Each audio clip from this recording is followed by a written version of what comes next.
was Kassadin, before the mask and the violet fractures in reality. He was Kassadin, a seasoned guide who walked the southern deserts of Shurima with steady feet and careful eyes. He understood the language of shifting dunes and the patience of ancient ruins buried beneath centuries of sand. He was not a conqueror or a mage of renown. He was a survivor. Caravans trusted him because he returned alive. Scholars hired him because he could find what the desert tried to forget. But of all the treasures he guarded, none mattered more than his daughter Kaisa. She had his sharp eyes and her mother's fearless curiosity. She asked questions about the ruins he explored, about the broken stones of Ikathia, about why some places felt colder even under the blazing sun. He warned her often that some secrets were better left buried, though he himself made a living uncovering them. The irony never escaped him, but love made hypocrites of many men.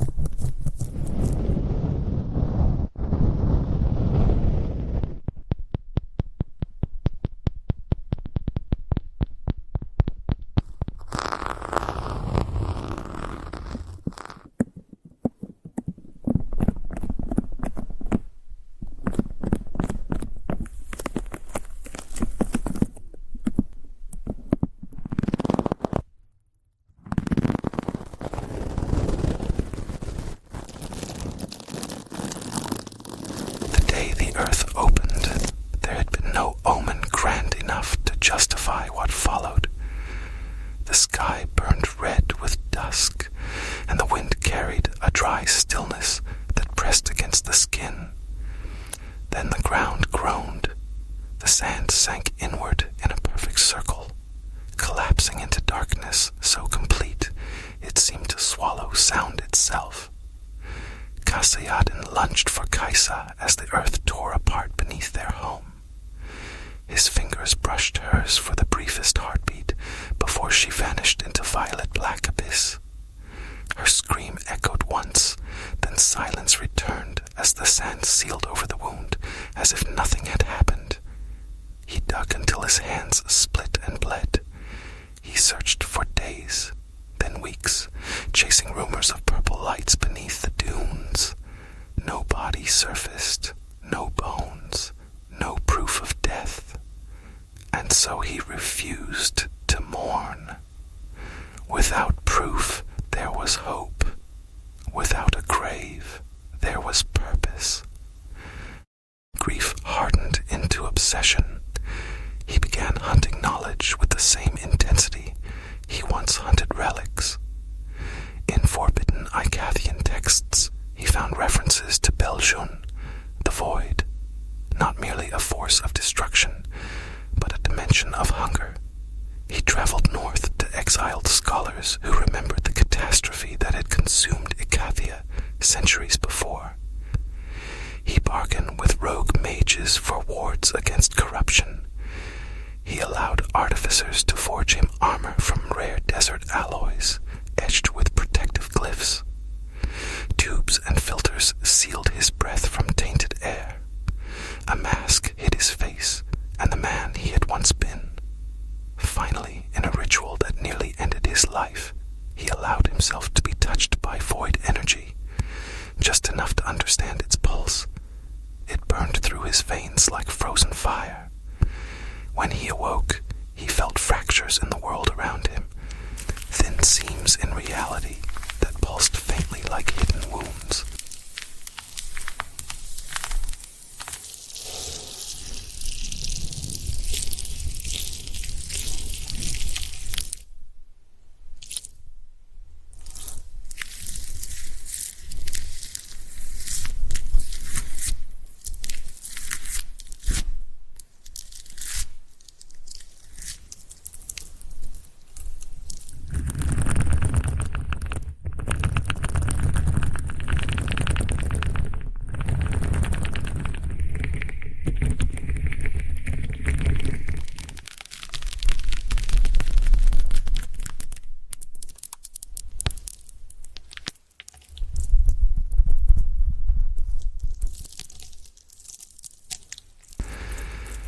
first time he stepped through one, he vomited blood.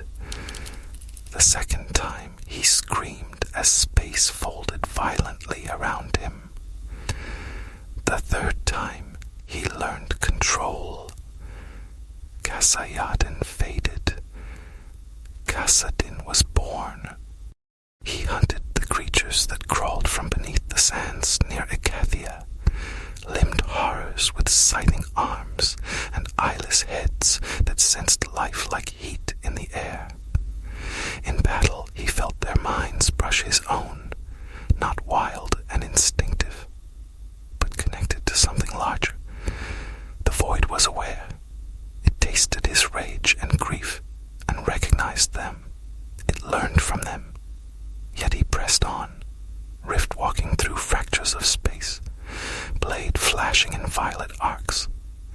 Word spread of a masked figure who appeared in bursts of light to slaughter abominations before vanishing again. They called him the Rift Walker. He did not care what they called him, so long as the creatures died. Years passed, and the armor fused closer to his flesh.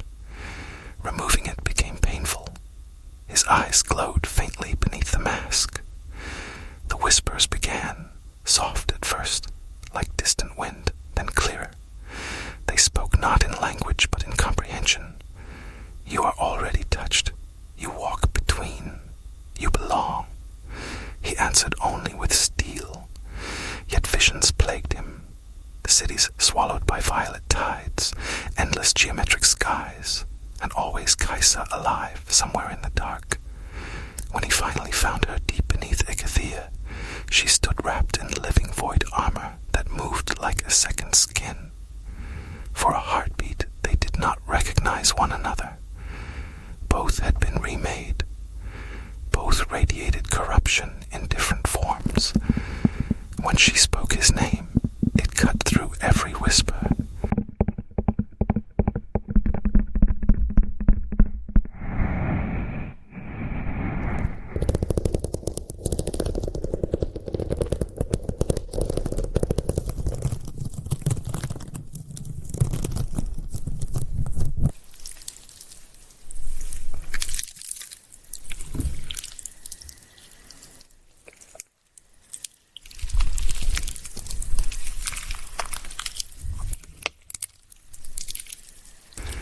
Together they fought through a surge of void creatures, father and daughter moving in lethal harmony. When silence fell, they stood facing one another as reflections, proof that the void did not only consume, it transformed. Their reunion was not simple. Kassadin burned with vengeance. Kaisa burned with survival. She had learned to coexist with the void's power. He sought to eradicate it. Still, they shared a bond deeper than corruption. Yet whenever they fought side by side, Kassadin sensed something watching more intently, an attention sharpening. He began hunting alone again, not out of distrust for her strength, but to prevent the void from adapting to both of them together. In a buried Icathian observatory, he discovered a map of the stars that did not match the sky. Constellations spiraled toward a central convergence.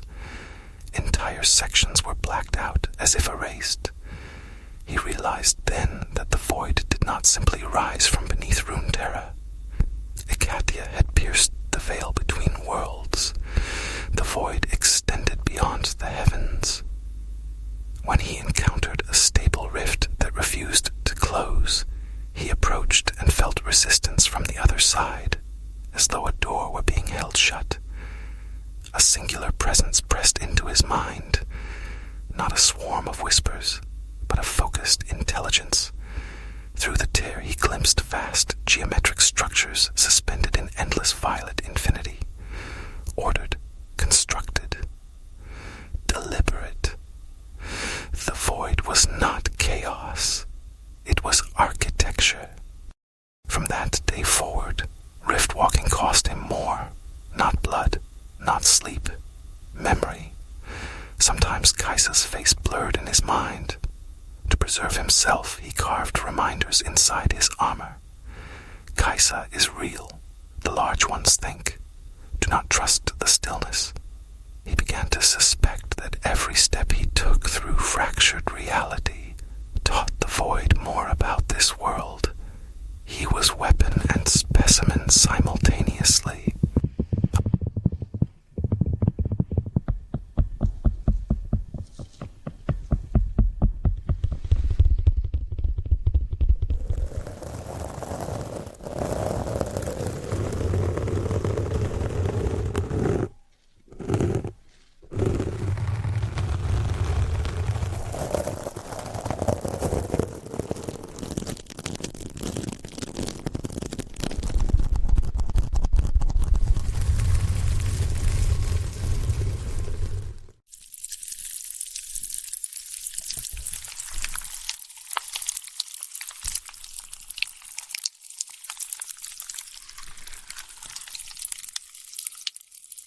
A blind prophet in Nashramai called him a doorway, claiming each rift walk thinned the barrier further. Kassadin left him alive, understanding that martyrdom would spread belief faster than silence. When he told Kaisa what he had seen, ordered structures beyond the rift, her expression hardened. They were not fighting beasts. They were resisting architects. The void began testing subtly. In one village, mirrors reflected movements a heartbeat too late. Smiles appeared where none existed. When Kassadin looked into glass, his reflection stood still and studied him. You walk both sides, it seemed to say. The void was learning replication. In dreams, he walked a crystalline city beneath fractured skies, while elongated shapes observed him. You approach symmetry, one conveyed. He awoke days later in the desert with no memory of what had passed. He formed a terrible theory. The void did not seek simple annihilation. It sought to overwrite reality with perfect pattern, and through him, it was gathering data. Still, he refused to stop. He tracked rift appearances across the distorted star map and saw a spiral tightening toward Icathia's heart. Something vast was aligning. He felt a deeper power coiled inside him, a way to tear something open permanently. But he would not use it, not unless there was no other choice.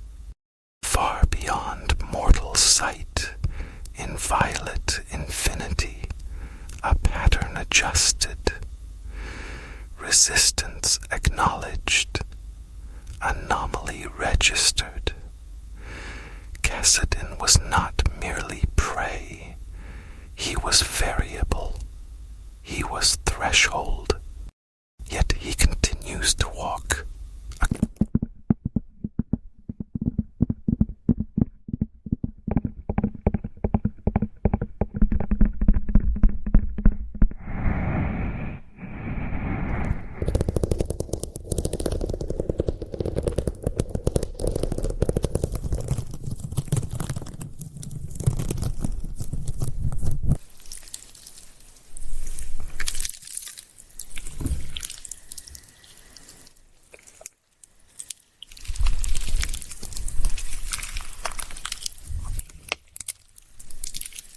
Across dunes and ruins, across fractures in space, between humanity and oblivion, he is no longer fully the man who once guided caravans through desert storms, nor fully the corruption that pulses in his veins. He is something in between, a father who became a weapon who risks becoming a bridge. And sometimes, in the breathless second before a rift tears open, when the wind dies and the world holds its silence, the void hesitates. It cannot yet determine whether he is its instrument or its adversary. It studies him as he studies it. And in that moment of mutual calculation, violet light splits the air, and Kassadin steps through once more, blade ready, will unbroken, determined that if the sky itself must fracture to protect what remains of his world, then he will be the one to fracture it first. Long before the sky begins to tear, there are signs. The desert animals grow restless. The wind shifts direction without reason. The stars flicker at the edge of perception, as if something vast has moved behind them. Kassadin notices these things because he has trained himself to notice what does not belong. He walks alone across the sharp dunes, violet energy humming faintly along the seams of his armor. Each step measured, each breath filtered through mechanisms that hiss softly in the night air. The desert once felt empty to him. Now it feels thin. Not random tears, not violent ruptures, precise incisions, small controlled openings that close almost immediately. Tests, measurements. Kassadin can feel their pattern forming beneath the world like a web tightening. Each time he rift walks to intercept one, he senses something shifting deeper beyond the veil, adjusting. He remembers when the void felt like a wound. Now it feels like a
The first great convergence begins at dusk near the ruins of ancient Ikathia. Kassadin senses it before he sees it, a low vibration beneath the sand, as if the desert itself hums in anticipation. The air becomes heavy, difficult to draw into his lungs. The sky above seems unchanged, but the stars appear slightly misaligned, as though reality has tilted a fraction of a degree. Then the ground fractures in geometric patterns, not jagged chaos, but symmetrical spirals etched into the earth. Violet light spills upward, not violently, but steadily, like something rising with patience. He does not hesitate. He rift walks directly into the heart of it.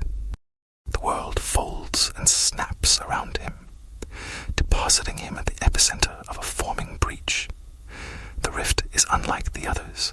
It is stable, wide, almost calm. Through it he sees not darkness, but structure, endless plains of crystalline violet stretching into infinity, towers of impossible angles, bridges suspended over voidal seas, movement along those bridges, organized movement. He realizes with cold clarity that the void has not been pushing randomly against Runeterra. It has been mapping it, and tonight it begins construction. The first wave that emerges emerges is not monstrous in form. They are tall, elongated shapes of shifting geometry, their bodies flowing between solid and incorporeal states. No roaring, no screeching.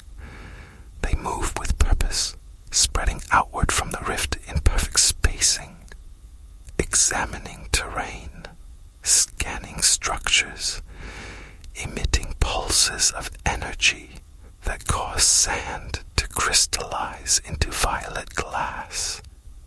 The desert reshapes itself beneath their influence.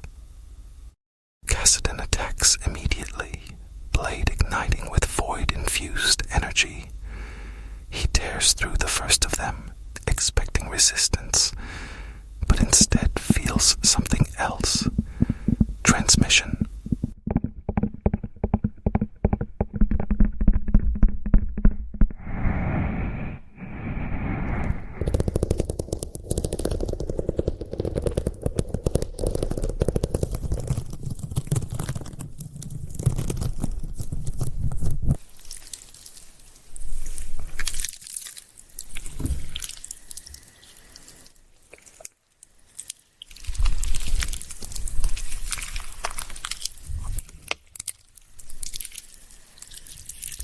As his blade cuts through the entity's form, information pulses back through his arm into his nervous system.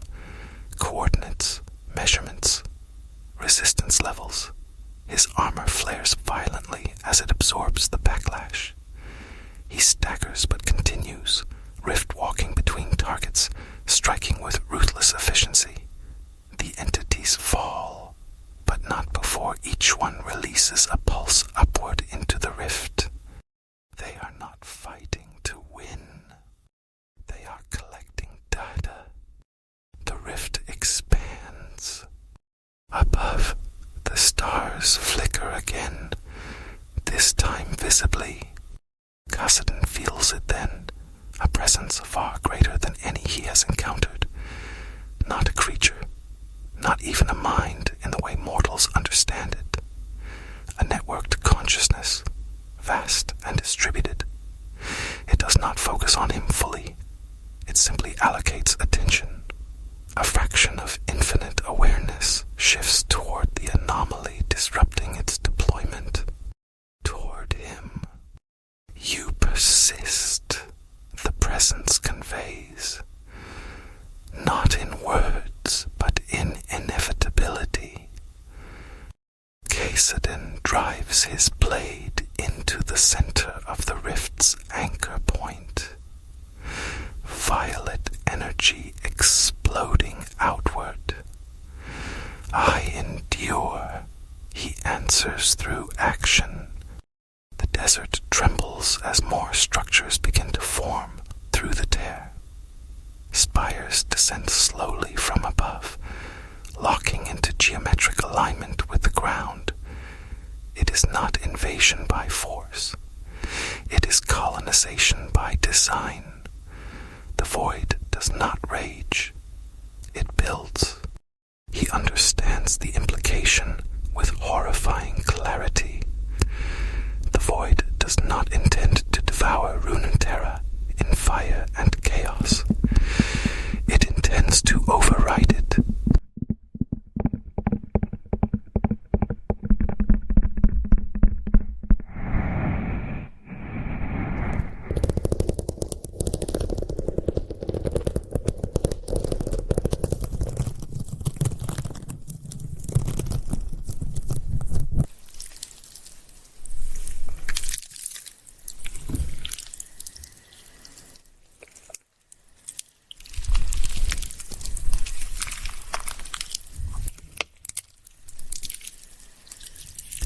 Layer by layer, symmetry over unpredictability, perfect pattern over flawed life, and he is the flaw. He rift walks upward into the rift itself. Reality screams as he crosses fully into void space without protective stabilization. The environment shifts around him. Gravity reorients. Angles bend unnaturally. distances stretch and compress. He stands upon a crystalline plain beneath a sky of swirling fillet fractals. Structures extend infinitely in every direction. Movement flows along them. Countless entities constructing, calculating, expanding. They do not attack him immediately. They observe. For the first time, Kassadin feels small.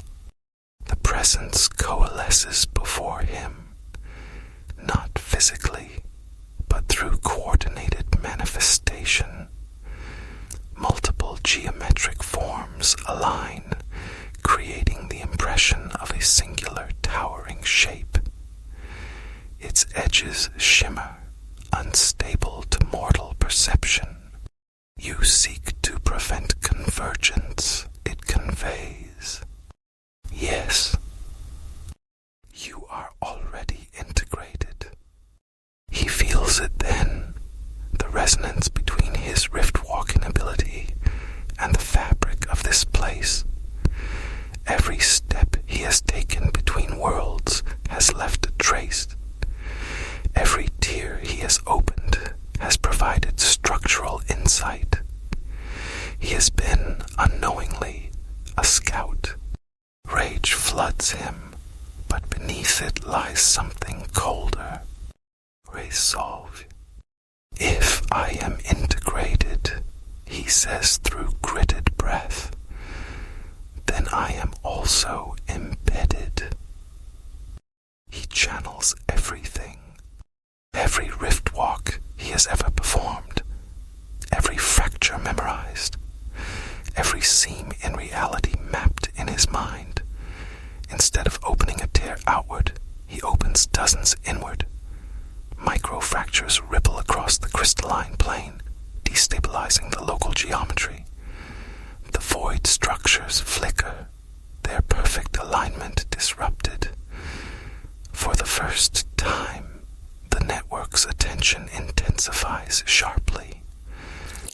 He is no longer an anomaly.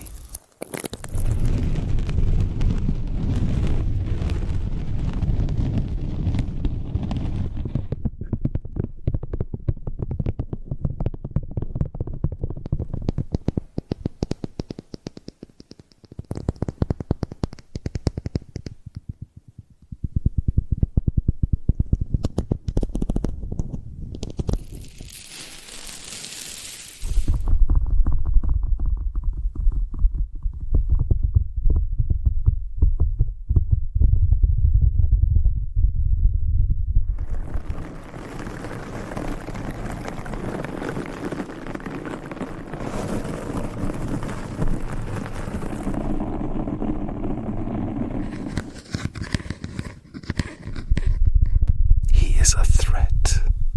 Entities surge toward him, no longer passive. He fights through them, blinking erratically, destabilizing segments of the architecture. The strain is catastrophic. His armor begins to crack. Void energy seeps directly into his veins without filtration. His vision fractures at the edges. He hears overlapping layers of thought pressing against his mind. You accelerate adaptation. Good, he snarls. Then adapt to this. He focuses on the central anchor, the convergence node connecting this incursion to Runeterra. Instead of severing it cleanly, he overcharges it. He forces instability beyond intended parameters. The node begins oscillating violently. Back in the desert, the rift shudders. Spire formations destabilize mid-construction. The geometric entities pause, recalculating. The sky ripples like disturbed water.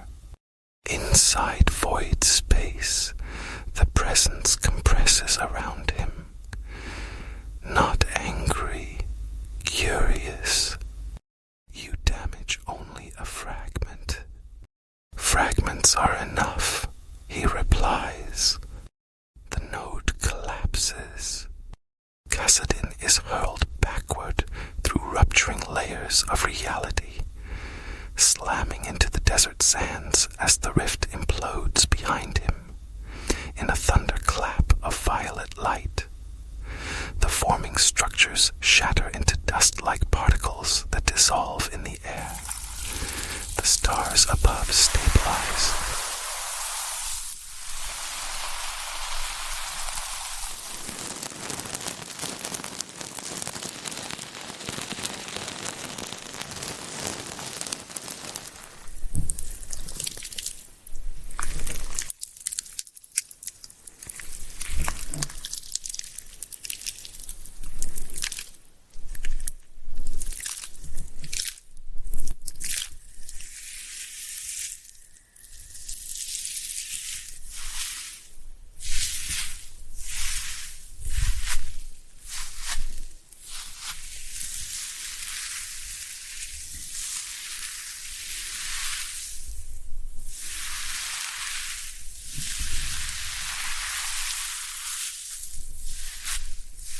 Silence returns.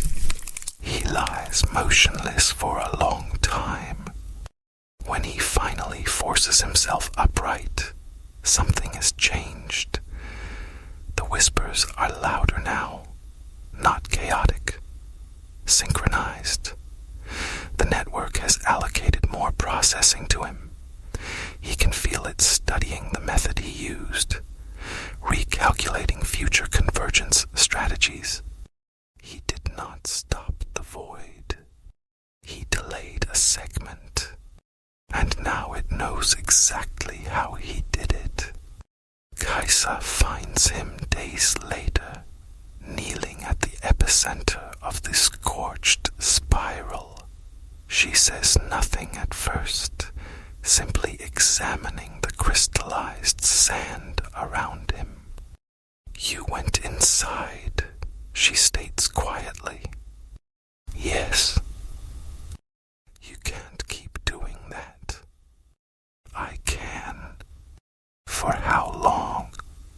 He does not answer, because he does not know.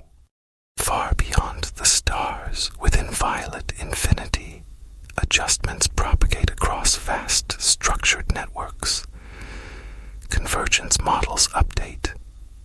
Resistance variable, Kassadin. Probability of neutralization recalculated. Not immediate, not rushed. The void does not hurry. It builds. And Kassadin, battered and thinning at the edges of his humanity, rises once more from the desert floor. His armor flickers. His breathing is uneven, but his will remains intact. If the void intends to overwrite his world with perfect symmetry, then he will become its asymmetry. If it constructs spires, he will fracture foundations. If it studies him, he will corrupt its data. He begins walking again across dunes that still faintly glow, where violet structures tried to take root. The sky appears normal, but he knows better now. The invasion will not come as a storm. It will come as architecture. And when the next convergence begins, when the stars shift and the desert hums, he will be there again, not as prey, not as doorway, but as a flaw in the pattern that refuses to be corrected. The void calculates endlessly, but it has not yet learned how to quantify a father who refuses